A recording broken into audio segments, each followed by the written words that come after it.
but just met a lovely young lady over here by the name of Jen. Her job here tonight is to escort the inductees onto the stage. So instead of jumping up front, if you want to just bang a little left over there, she'll take your arm and bring you right up here. Not that you're old or anything, but we want her to feel comfortable. So right now, I'm going to step off the stage, and it gives me great privilege to introduce our next inductor, or your next host, actually, of tonight's event.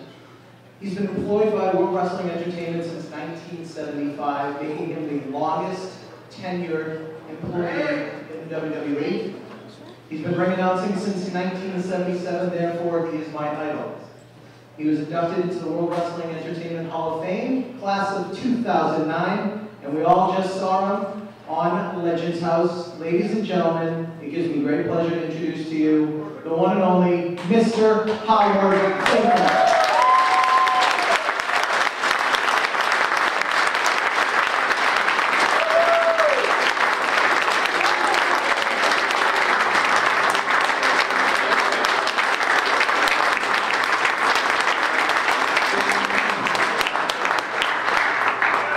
Thank you very much. You guys are way too kind. How's everyone this evening?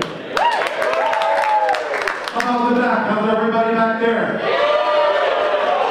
Whether you're in the cheap seats or right up here in prime real estate, we're glad that you made tonight's event. We really are.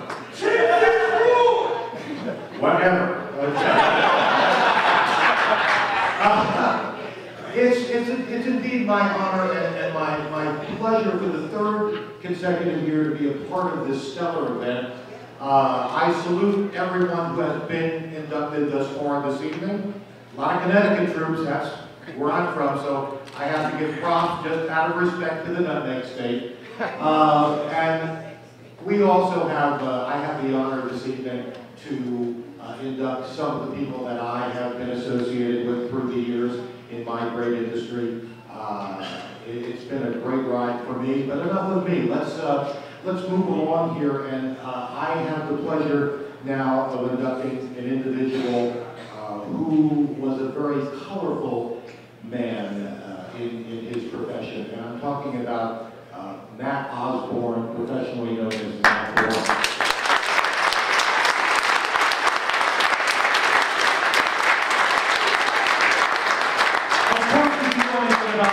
He was a second-generation wrestler. I'm going to excuse myself. I need to put my cheaters on so we can read the notes I wrote. He is a second-generation wrestler, ladies and gentlemen, and he absolutely has been around the world, literally.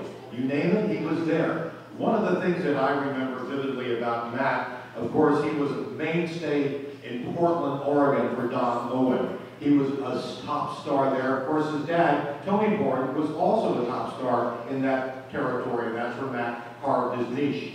In 1985, Matt had the honor of being in the second match of the original first WrestleMania when he wrestled Ricky Steamboat. It was a very good match, and Matt certainly made a credible showing for himself. Moving along, Matt then went on to other territories, such as World-Class Championship Wrestling.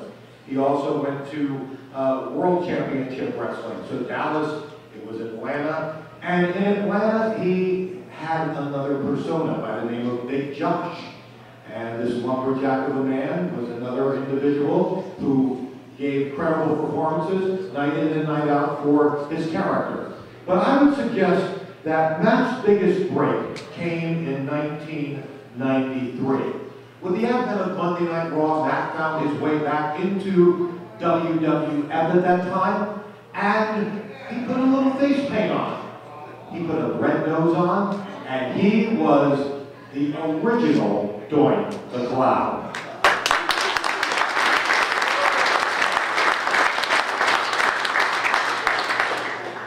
He was not a good man. He was not a nice man, if you recall. Doink was the evil Doink, and it just worked so well for Matt. He was having fun. He had the time of his life. He was enjoying himself to the umpteenth degree, pulling pranks, or as we used to call them, ribs. but they were pranks that were made for television, made to generate more heat for him as a character. And did he ever portray the role tremendously? Doink, of course, things happened along the way, and Matt then unfortunately left our company.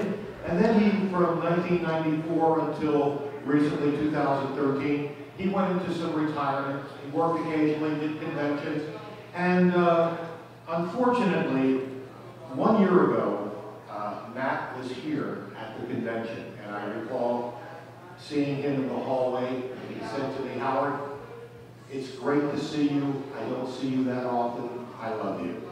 And that just floored me in a very emotional way. Little did I know that was going to be my last time to see Matt, because unfortunately, just about 1 year ago, a week from today, Matt passed away at the way too young age of 55 years old. Matt will always be remembered as a person that seized opportunity and made the most of that opportunity. Tonight, I am going to recognize here to accept the Hall of Fame induction on behalf of the New England Pro Wrestling Hall of Fame. We have with us tonight Matt's wife, Michelle, and Matthew. I'd like to call Michelle and Matthew James up here to acknowledge their award for night four, the New England Pro Wrestling Hall of Fame.